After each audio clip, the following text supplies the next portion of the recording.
Some say on Halloween night, if you go past 7 black gates, you will see the 7 gates of hell. I thought it was a myth at first, until I tried it out. I went past 7 black gates around my neighborhood, then I went to sleep. My dreams were of a furious fire. It stopped, and there was a man, tall and bulky. His eyes were rather squinted, showing his age, and his legs and hands were thin and looked as if they could barely support his weight. He spoke with a scratchy and dying tone, saying, Imoclu aut et neves tag fo le. Chuckling, he opened the gate. My whole body became numb, and I was unable to fight it as it moved on its own. Struggling did not work. Without any control of myself, I went through the first gate. Gate 1. I saw fire and corpses that were horribly mutilated, desecrated, and burnt. They were sobbing so loudly that I couldn't even hear the crackles of the fire. One came to me, with one eye and bullet holes all over him. He said, "We are the desecrated corpses who did not get a proper burial. We are to stay here till the judgment day." I went past him into the second gate. It was in a building. Gate 2. I was in a dungeon. There were people tied up screaming in pain. One was being sawed in half, very slowly, his body repeatedly healing, ready to be sawed again. One was in an Iron Maiden, with the door being opened and closed, but never causing any visible harm. A man in an executioner's mask said to me, "We are the torturers tortured by our own devices." I went past him to the exit towards the third gate. Gate 3. This time, I was in a forest. It was silent, except for a few yells. There was a man hanging from a noose. Another man fell off a cliff, reappeared, and fell off again. I began running away from a horribly burnt woman chasing after me.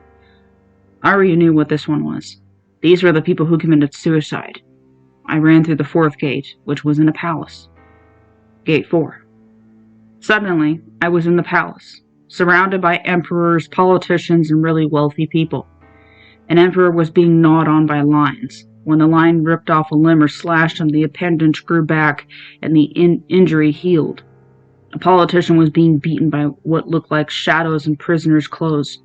A man in a suit came to me and said, "We are the corrupted people, the people who used our power to help ourselves, not others." I walked to the next gate, the 5th. Gate 5. I was in another room. There was a man tied up on a bed being lashed by floating spiky leather whips. A woman was being burnt by a lighter, but her screams and cries were muffled by a cloth that was used as a gag. A rather large man came up to me and said, "We are the rapists and the sex offenders, paying for our crimes on earth." I ran to the 6th gate. Gate 6. I was in another room.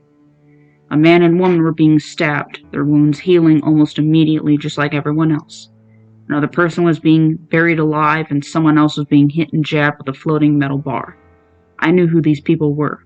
Murderers, being harmed the way they killed their victims. The exit was the 7th gate. The final one. This nightmare is almost over. It's almost over, I said to myself. Gate 7. I was outside. There was a man wearing a shroud over his head coated with explosives. He blew up, regenerated, and blew up again. Another one was being beaten, stabbed by sharp metal objects, and burned by torches, lighters, and matches. They were held by people who looked like shadows. One of them came to me and said, "They are the mass murderers, the terrorists, the suicide bombers.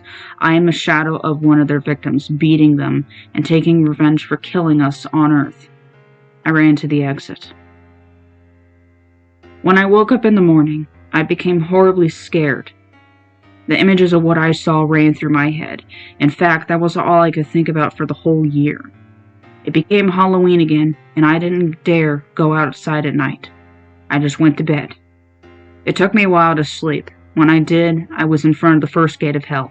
There was a teenager like me staring at me. He was shocked to see me.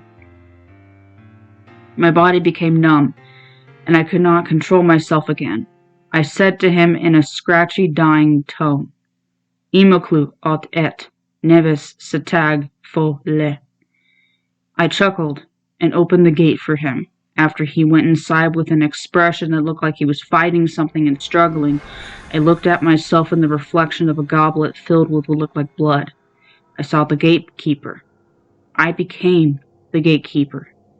In fact, I am the gatekeeper.